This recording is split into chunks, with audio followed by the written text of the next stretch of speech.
Hey, it's your girl fellas, welcome back to another video. Now obviously your farm in Stardew Valley is going to be so important. Organization and placing things in the right place is going to be important, but obviously in early game it's going to be difficult because things are kind of placed everywhere that they can be. But how future-proof is your farm? If it's not there yet and you need some tips, you've come to the right video. Here are some future-proof tips that I can suggest to make your farm layout as prepared as you can be, so when it comes to late game, you're as prepared as you can be. The number one tip I'm sure you're already looking towards into like changing it around, but your sprinkler placement or at least your crop placement is going to be important. You can prepare this as early as your first day essentially and just work around that until you get to mid to late game and you start to get your upgrades. If you are going the sprinkler route and you are going with the normal sprinklers you can get at level 2 of farming, you want to leave a 5x5 area, so 5 tiles by 5 tiles around your sprinkler, because a late game sprinkler, the iridium sprinkler, will cover a 5x5 and generally that will be the sprinkler that you will be replacing your normal and quality sprinkler with. Now one of the most asked questions is how many crops should I have on my farm, and honestly this is dependent on how much of your energy you want to spend for the day, if you have food to replenish that energy if you use too much of it, and how much of your day you're going to be spending to be doing those crops. Most of my late game farms I like to try and aim for 300 to 400 crops, so it's all really dependent on your play style. If you don't want to be doing farming too much, you can do less than that. Now if you are looking into getting iridium sprinklers later on, this is a really good idea, especially if you try and get your crops to be touching each other in a 3x3 pattern. The reason for this increases the chance of you getting giant crops, which is only applicable to cauliflower in spring, melon in summer, and pumpkin in falls. If this is something of interest, try and get your crops touching each other in a 3x3 pattern and wait for them to grow and make sure that they're fully watered, and eventually there may be a chance that they might turn into giant crops. Now number 2,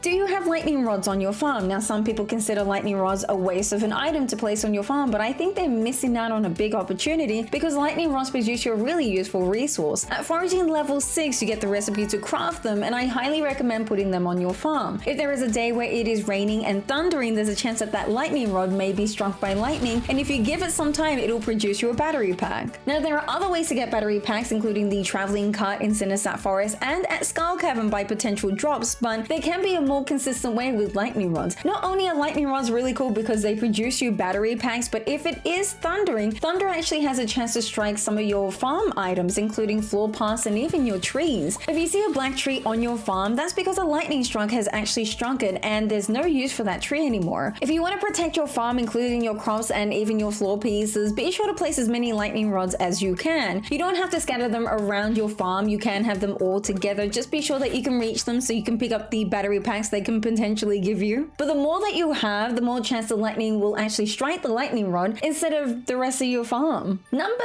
3, is there any empty space that's on your farm and you're not sure what to do with it? Here are some tips I can suggest. Now, are syrups important for your farm? Whether you're going to be selling them to make you money or if you need to craft with them, such as the oak resin for your kegs, then I would highly suggest using your empty spaces to place even more tapped trees. There's some extra income that you can get from that. After that, do your animals have enough space? If you're someone that likes to fence off your animals so then they can stay within an area and they're not just running about, do they have enough space? Do you think that extra space might be more space for these animals to walk about? Thereafter, do you have enough space that you can maybe put down a shed so that you can put your machines in there? Most people, when they start off with the game, they'll place their machines on their farmland, but to save some space, I would highly suggest putting them into a shed. You can even put them in barns and coops and even your farmhouse if you'd like to. But if you do have that extra space, you can place down yourself a shed that you can later on expand and place all your machines in there so they become like a one-stop shop for all your production items. Also, do you have fruit trees on your farm? Now, I definitely suggest if you're going to place down any fruit trees at all to leave them for the greenhouse. There's enough room in there to put up to 18 fruit trees in there if you'd like to. But if you're someone that likes to place them on their farm, why not place some more? Now,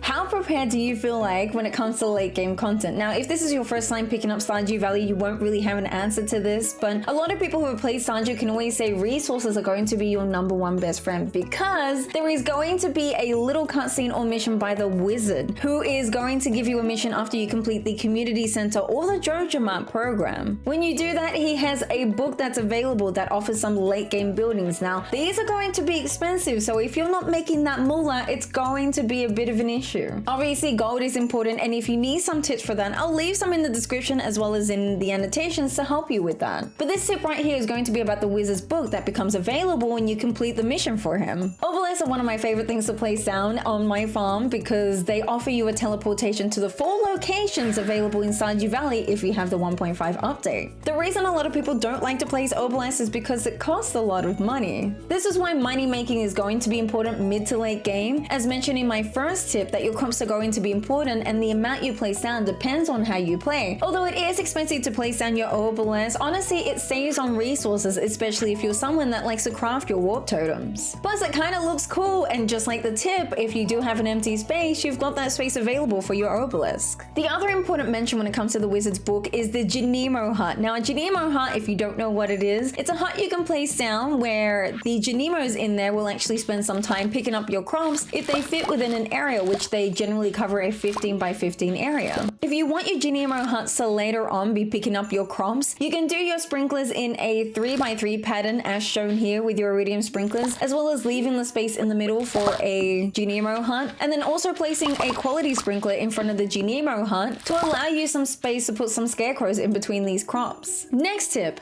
How many ponds do you have? 1, 2, 0, 50, a million? Honestly, ponds are so useful. Not only can you put a variety of fishes in these, but these fishes have a chance to produce you roe, but also items. In so many of my other videos, I highly suggest putting down ponds, not just for the roe, because you can turn that roe into aged roe using a preserve jar, but some of these fishes actually drop really useful things. Always make a room for ponds, and I try to go for 4 or 5, maybe even 6 ponds in one farm. They do cover a 5 by 5 tile space on your farm, so be sure to have enough space to place a few of these, especially if you want certain fish for certain items. Check out the wiki and see what fishes actually drop these, or why not check out one of my previous videos that mention ponds and the 5 best fishes I find when it comes to the item drops they provide. Next tip.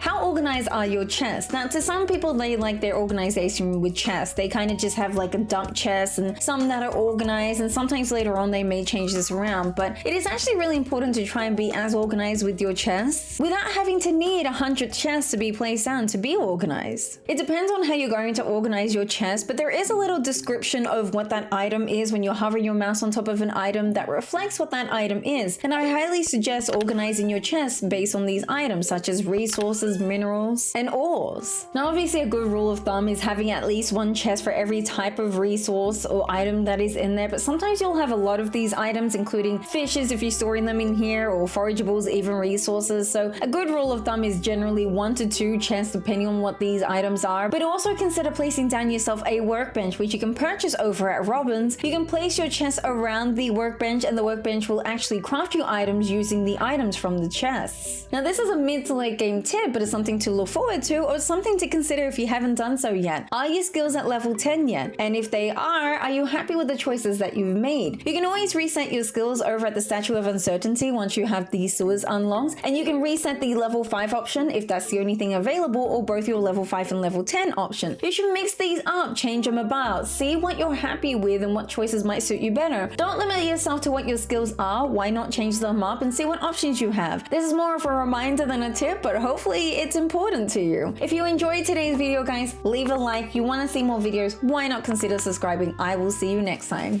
Take care.